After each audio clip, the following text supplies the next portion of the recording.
الله الرحمن الرحيم فمن شهد منكم الشهر فليصم وقال النبي صلى الله عليه وسلم الصوم لي وأنا أجزي به أو كما قال النبي صلى الله عليه وسلم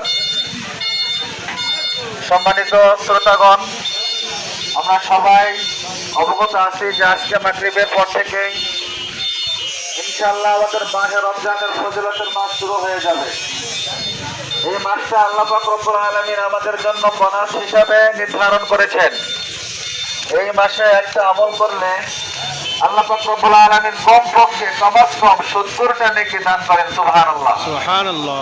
কিন্তু হতভাগা ওই সমস্ত ব্যক্তিরা যারা রমজান মাস পাইলো কিন্তু এই রমজান মাসে রোজা রাখতে পারলো না, এই রমজান মাসে বোনাস হিসাবে নেক আমল করতে পারলো না, ওই সমস্ত বান্দাদের থেকে হতভাগা আর কোনো বান্দা হতে পারে না। এই রমজান মাস হলো গুনাহ মাফের মাস। আমরা সবাই জানি এই মাসে গুনাহ মাফের একটা সময় আছে, যেই সময় আল্লাহ পাক রব্বুল আলামিন গুনাহ মাফ করে দেন। এই জন্য আমরা এই মাসটা গনিমত মনে করে যেন আমরা সবাই রমজান মাসে রোজা রাখতে পারি। আল্লাহ কোরআনে বলে ফামান শাহিদা মিনকুমুশ শাহরা ফালইয়াসুম, যে ব্যক্তি রমজান মাস পাইল, যে ব্যক্তি রমজান মাসের চাঁদ দেখলো, তার উপরে রোজা রাখা ফরজ।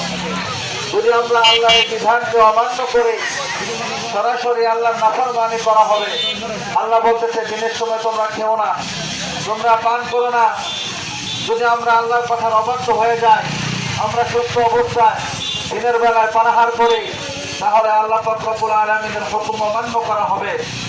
আল্লাহ রাসূল হাদিসে বলেন আস-সাওমু লি ওয়া আনা আজজি বিহি, রমজান এমন একটা ইবাদত, প্রত্যেকটা ইবাদতের জন্য আল্লাহ পাক রব্বুল আলামিন ফজিলত সওয়াব লিখে রাখছে। কিন্তু এই রমজানের ফজিলত আল্লাহ বলতেছেন আমি গোপন রাখছি। কাল কিয়ামতের ময়দানে এই রমজান আস-সাওমু লি আমার জন্য যখন এই রোজাটা হবে, ওয়া আনা আজজি বিহি, কাল কিয়ামতের ময়দানে এই রমজানের ফজিলত আমি স্বয়ং আল্লাহ পাক রব্বুল আলামিন নিজ হাতে দান করব। সুবহানাল্লাহ। এজন্য আমরা মুমিন হিসেবে আমাদের দায়িত্ব কর্তব্য হলো আমরা রমজান মাসের পূর্ণ রোজা রাখবো এবং রাত্রিবেলায় তারাবির নামাজ পড়বো, এবং আমাদের কর্তব্য হলো এই দিনের বেলায় পানাহার থেকে মুক্ত থাকা। অনেক আমাদের ভাই আছে যে পর্দার আড়াল করে দেবে খাওয়ার জন্য। আল্লাহ যেখানে হুকুম করছে যে তোমরা রমজান মাসে পানাহার করো না, কিন্তু আপনারা আল্লাহর হুকুম না মেনে পর্দার আড়ালে খানা খাইতেছেন, মনে করতেছেন দুনিয়ার কোনো বান্দা আমাকে দেখতেছে না। কিন্তু আপনি মনে রাখবেন জাহানের বাদশা, পুরা বিশ্বের বাদশা স্বয়ং আল্লাহ পাক রব্বুল আলামিন আপনাকে দেখতেছেন। কাল কিয়ামতের ময়দানে এর শাস্তি অবশ্যই আপনাকে ভোগ করতে হবে। এই জন্য আমরা কথা না বাড়িয়ে আমরা এই রমজান মাসের গুরুত্ব বুঝে যেন আমরা সবাই রমজান মাসের রোজা রাখতে পারি এবং রাত্রিবেলায় তারাবির নামাজ পড়তে পারি। আল্লাহ পাক রব্বুল আলামিন আমাদের সবাইকে তৌফিক দান করুন। সকলেই বলি আমিন। ওয়া আখিরু দাওয়ানা আলহামদুলিল্লাহ।